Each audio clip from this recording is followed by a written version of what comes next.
Sosok kepala SPPG yang diduga lecehkan dan aniaya pegawai wanita. Berikut sosok KP, Kepala Satuan Pelayanan Pemenuhan Gizi, SPPG, yang diduga lecehkan dan aniaya pegawai perempuan.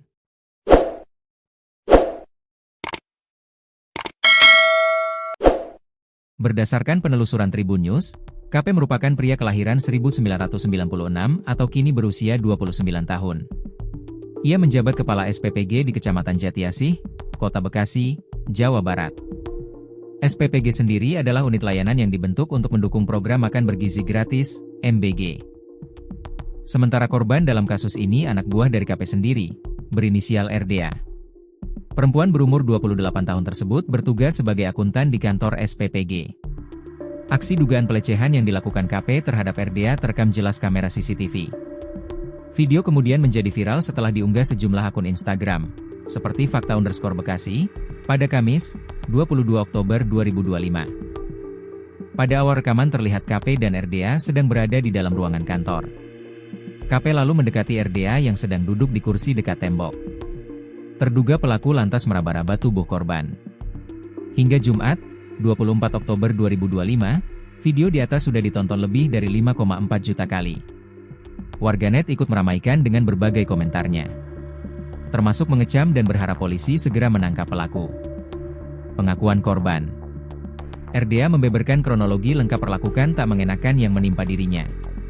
Semua bermula saat RDA meminta dokumen pekerjaan kepada KP, pada Senin, 6 Oktober 2025. Akan tetapi, dokumen tersebut ternyata salah dan terduga pelaku enggan memperbaikinya. Puncaknya KP yang ditagih malah memarahi RDA di depan pegawai SPPG lainnya. Padahal saya cuma tanya dokumen. Tapi dia marah, memaki saya seolah saya salah, katanya, dikutip dari tribunbekasi.com, Jumat. Beberapa hari kemudian, KP kembali menunjukkan sikap temperamen.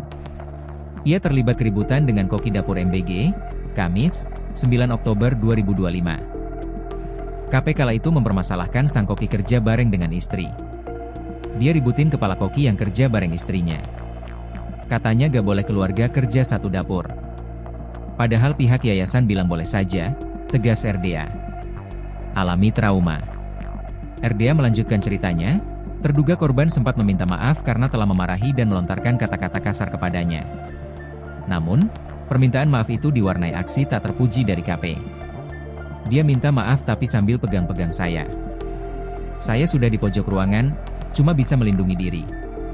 Saya takut sekali, lanjutnya. Akibat kejadian ini, RDA mengalami trauma hingga tidak nafsu makan.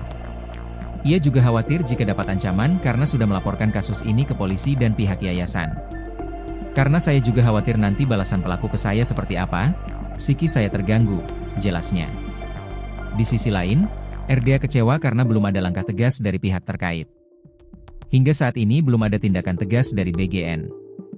Saya hanya ingin keadilan dan proses hukum berjalan, tutupnya. Penjelasan polisi. Kasatreskrim Polres Metro Bekasi Kota, AKBP Braille Arnold Rondonu mengakui telah menerima laporan dari korban.